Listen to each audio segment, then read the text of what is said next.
प्यारे विद्यार्थियों, आइए आज करते हैं एक्सरसाइज 9.2। एक्सरसाइज 9.2 में क्या है? मल्टीप्लिकेशन है। 9.1 में आपने किया एडिशन और सब्ट्रैक्शन, 9.2 में है मल्टीप्लिकेशन। मल्टीप्लिकेशन कैसे करते हैं?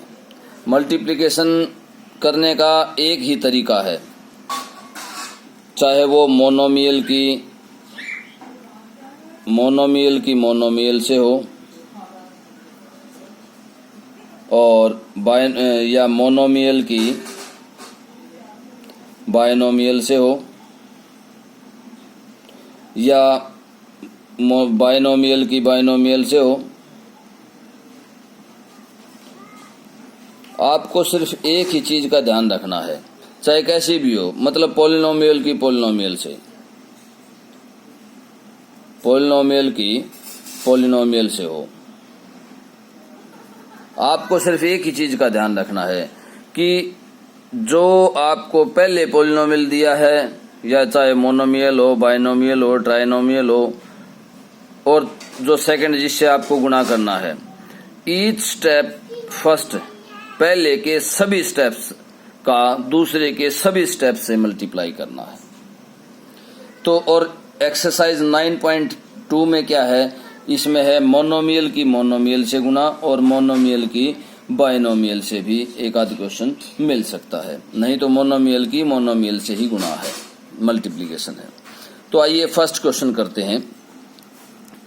वैसे इसका एक मैं एग्जांपल दे देता हूं आपको कि जैसे कोई भी पॉलिनोमियल ले लिया हमने x² + 4x + 2 और इसकी गुणा करनी है a + b से। तो आपको सबसे पहले क्या करना है कि प्रत्येक स्टेप की आप इसको पूरा ले लीजिए, इसके एक स्टेप से इसकी गुणा कर दीजिए और इनटू a प्लस अब इसको पूरा ले लीजिए और इससे गुणा कर दीजिए। इस तरह से आपको जिस तरह से डिस्ट्रीब्यूट करते हैं ना, डिस्ट्रीब्यूशन प्रॉपर्टी होती है, वो प्रॉपर्टी यूज करके आपको मल्टीप्लिकेशन करनी है। और फिर आपको आगे प्रत्येक से a से इसको भी मल्टीप्लाई करना है, फिर इसको करना है, फिर इसको करना है। इसी तरह से b से इसको करना है, फिर इसको करना है, फिर इसको करना है। तो इस तरह से आप मल्टीप्लिकेशन इजीली कर पाएंगे। और आगे अगर कुछ मतलब ध्यान नहीं आ रहा हो या समझ नहीं आ रहा हो, तो आगे जैसे जैसे क्वेश्चन करते जाएंगे वैसे वैसे आपको इजीली अच्छे तरीके से समझ में आ जाएगा। और वैसे इसमें कोई ज्यादा हार्ड एंड फास्ट कुछ भी नहीं है, आपको सीधा गुणा करना है इससे पहले, फिर इससे, फिर इसको इससे। इसी तरह से पहले इससे करनी है b की गुणा, फिर b की गुणा 4x से, फिर b की गुणा 2 से, और उसको आपको करते जाना है। अब देखिए, आइए फर्स्ट क्वेश्चन क्या कहता है। फर्स्ट क्वेश्चन में क्या है? Find the product of the following pairs of monomials. मैं फर्स्ट का फर्स्ट पार्ट ही लेता हूं। क्या है? 4 × 7p। अब इसमें क्या है? इसमें p तो है ही नहीं, तो क्या हो जाएगी? कोफिशिएंट्स की गुणा हो जाएगी, तो कितना आ जाएगा? 28p।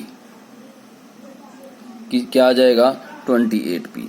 इसी तरह से इसका दूसरा पार्ट अगर मैं लूं, दूसरा पार्ट है -4p × 7p। तो अब कोफिशिएंट की कोफिशिएंट से गुणा होगी, तो कितना आ जाएगा? -28, और p की p से गुणा करोगे तो पावर जुड़ जाएंगी, तो p की पावर क्या हो जाएगी? 1 + 1 मीन्स -28p की पावर 2। तो इस तरह से आपको मल्टीप्लिकेशन करनी है। अब इसका पांचवा क्वेश्चन में लेता हूं, पांचवा पार्ट 4p × 0। अब आपको पता ही है, 0 की किसी से भी गुणा कर लीजिए तो क्या आ जाएगा? 0 ही आएगा। तो इस तरह से आपको फर्स्ट क्वेश्चन करना है। अब आ जाइए सेकंड क्वेश्चन पर। सेकंड क्वेश्चन में क्या है? Find the area of rectangles. अब area of rectangle, area of rectangle क्या होता है? एरिया ऑफ रेक्टेंगल आप सभी जानते हैं क्या होता है? लेंथ इंटू ब्रेड्थ, लंबाई गुना चौड़ाई। अब आपको लेंथ की जगह एक मोनोमियल दिया गया है और ब्रेड्थ की जगह दूसरा मोनोमियल दिया गया है, और आपको एरिया निकालना है। तो जैसे उसने फर्स्ट दिया है p, q, तो इसमें एरिया क्या आ जाएगा? PQ। मल्टीप्लाई कर दो। दूसरी ब्रैकेट में क्या दिया है उसने, 10m और 5n दोनों की गुणा करनी है, means 10m into 5n means coefficient की कोफिशिएंट से गुणा होगी तो कितना आ गया 50। अब m और n सेम वेरिएबल तो है नहीं, तो यूं का यूं आ जाएंगे mn। अगर सेम वेरिएबल होता तो पावर जुड़ती। अब इसी का मैं लास्ट पार्ट ले रहा हूं, 3mn और 4np। ये लेंथ रिप्रेजेंट करता है, ये क्या है, ब्रेड्थ। तो लेंथ इंटू ब्रेड्थ तो 3mp n है, सॉरी 3mn इंटू 4np। अब कोफिशिएंट की कोफिशिएंट से गुना, क्या आ जाएगा 12, कोफिशिएंट की कोफिशिएंट से गुना। और m इसमें है नहीं तो m as it is. n की पावर कितनी है 1, इसमें भी n की पावर कितनी है 1, तो n की पावर क्या हो जाएगी 2, क्योंकि मल्टीप्लिकेशन में जो पावर्स हैं वो क्या हो जाती हैं, जुड़ जाती हैं। अब इसमें p है, इसमें p नहीं है, तो p एज इट इज आ जाएगा। तो इस तरह से आपको मल्टीप्लिकेशन करनी है, एरिया आपको निकालना है। तो ये क्या आ गया, एरिया ऑफ रेक्टेंगल। अब आ जाइए थर्ड क्वेश्चन पर। थर्ड क्वेश्चन में क्या है, थर्ड क्वेश्चन में है टेबल दे रखी है। देखिए थर्ड क्वेश्चन में क्या है, complete the table of the product. इनके प्रोडक्ट की टेबल को कंप्लीट करना है हमने। किस तरह से टेबल कंप्लीट करनी है, इस खाने में इसका और इसका प्रोडक्ट निकालना है हमें। तो 2x इंटू 2x क्या आ जाएगा, 4x की पावर 2, क्योंकि 2 से 2 मल्टीप्लाई हो जाएगा। और x की पावर क्यों 2 हुई है, क्योंकि पावर एक यहां पर है और एक यहां पर है, तो x की पावर क्या हो जाएगा 2 हो जाएगा। अब यहां पर देखिए, यहां पर क्या आना चाहिए, यहां पर देखिए क्या आना चाहिए, कोफिशिएंट की कोफिशिएंट से मल्टीप्लीकेशन, 5 इंटू 2 10, तो -10, और x इसमें है ही नहीं तो x एज इट इज, और y इसमें है उसमें नहीं है तो y एज इट इज। तो इस तरह से आपको टेबल फिलअप करनी है। मैं एक खाना और भर देता हूं इसमें। ये देखिए लास्ट इसकी और इसकी मल्टीप्लिकेशन करते हैं, कहाँ आएगी, इस खाने में आएगी। कोफिशिएंट की कोफिशिएंट से गुना, तो क्या आ जाएगा -63। कोफिशिएंट की कोफिशिएंट से गुना करोगे तो क्या आएगा -63। और एक्स स्क्वायर ये और एक्स स्क्वायर ये, तो x की पावर कितनी हो जाएगी 4। उसके बाद y स्क्वायर ये और y ये, तो y की पावर कितनी हो जाएगी 3, क्योंकि पावर जुड़ जाती हैं प्रोडक्ट करते वक्त। तो इस तरह से आपको पूरी टेबल ये अपनी कॉपी में फिलअप करनी है। अब आ जाइए फोर्थ क्वेश्चन पर। अब आइए फोर्थ क्वेश्चन पर। फोर्थ क्वेश्चन में क्या है, obtain the volume of rectangular boxes with the following length, breadth and height of the respectively. अब वॉल्यूम का क्या फार्मूला है, पहले वॉल्यूम का फार्मूला हमें आना चाहिए, तभी तो हम वॉल्यूम निकाल पाएंगे। वॉल्यूम का मतलब है आयतन, और आयतन कैसे निकाला जाता है, वॉल्यूम कैसे निकाला जाता है। कोई भी अगर क्यूबॉइडल बॉक्स है या रेक्टेंगुलर बॉक्स है विद हाइट, कोई भी रेक्टेंगुलर बॉक्स है और उसकी हाइट दी हुई है, तो क्या आएगा उसका वॉल्यूम, वॉल्यूम आएगा लेंथ इंटू ब्रेड्थ और इंटू हाइट। ये वॉल्यूम होगा, length into breadth into height. अब आपको फोर्थ क्वेश्चन में 3 चीजें दी हुई हैं, लेंथ दी हुई है, ब्रेड्थ दी हुई है और हाइट दी हुई है। जैसे फर्स्ट क्वेश्चन मैं फोर्थ का करता हूं। फर्स्ट क्या है फोर्थ का, 5a 3a square and 7a raise to the power 4। तो इनका ये लेंथ है, ये ब्रेड्थ है और ये क्या है, हाइट है। अब वॉल्यूम कैसे निकलेगा, देखिए वॉल्यूम मैं भी लिख रहा हूं। तो इनकी क्या करेंगे, मल्टीप्लिकेशन करेंगे, 3a square multiplied by 7a raise to the power 4। अब देखिए कैसे, कोफिशिएंट की कोफिशिएंट से गुना, कितना आ जाएगा 5 इंटू 3 15, 15 इंटू 7 105, तो 105। कोफिशिएंट की कोफिशिएंट से मल्टीप्लिकेशन होगी। अब अगर वेरिएबल सेम है, इसमें वेरिएबल क्या है, सेम है, तो वेरिएबल की वेरिएबल से मल्टीप्लिकेशन करोगे तो पावर्स जो है वो जुड़ जाएंगी। तो a की पावर कितनी आ जाएगी, 1 + 2 3, 3 + 4 7, तो a raise to the power क्या आ जाएगा 7 आ जाएगा। तो इस तरह से आप वॉल्यूम निकाल पाएंगे। अब मैं इसी का एक पार्ट और कर लेता हूं, जैसे इसी का फोर्थ पार्ट कर लेते हैं। फोर्थ पार्ट में क्या है, वॉल्यूम, मैं सीधा वॉल्यूम निकाल रहा हूं कि A multiplied 2B multiply 3C। देखिए ये मल्टीप्लाई का साइन ऑफ मल्टीप्लिकेशन है। यहां देखिए ये लेंथ, ब्रेड्थ और हाइट, अब तीनों को गुणा करेंगे तो A वेरिएबल है, इसके आगे क्या है कोफिशिएंट 1। अगर कोई भी कोफिशिएंट नहीं लिखा हो तो 1 होता है, मैं पहले ये बता चुका हूं। तो अब इनकी मल्टीप्लिकेशन करेंगे तो 3 इंटू 2 6, 6 इंटू 1 6।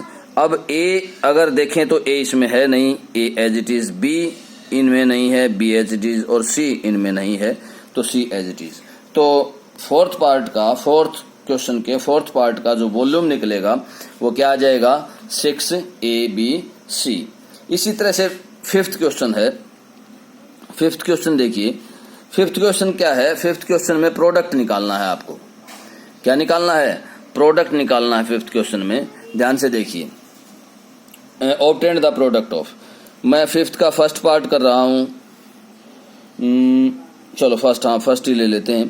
प्रोडक्ट निकालना है XY multiplied by YZ multiplied by ZX। अब इसको करेंगे तो देखिए X है, कोफिशिएंट तो क्या है, सबका 1 है तो 1 इंटू 1 आप लिखना चाहें तो लिख दीजिए, अन्यथा कोई जरूरत नहीं है।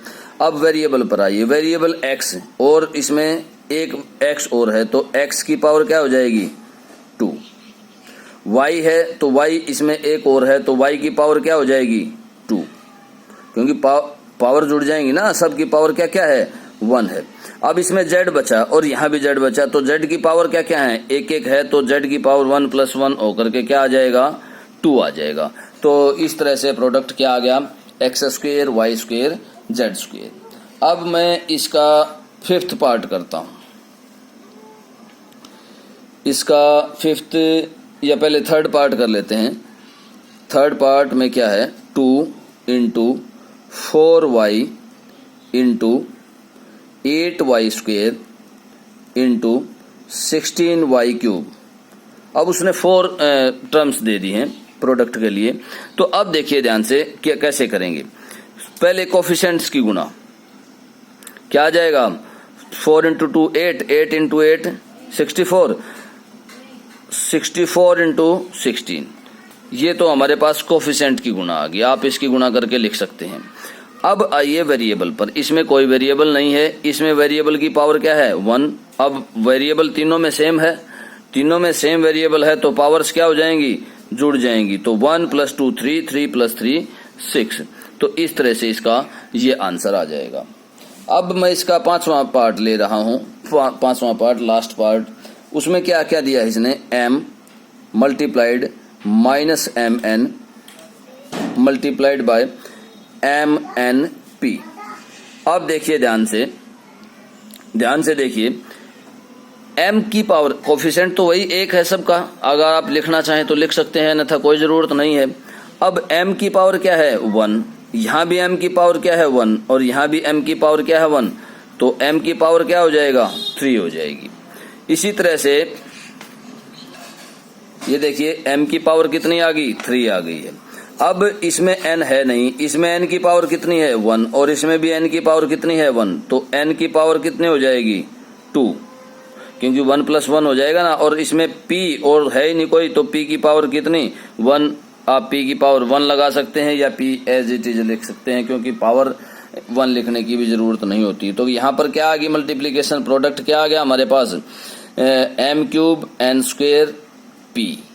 इस तरह से आप 9.2 एक्सरसाइज करेंगे।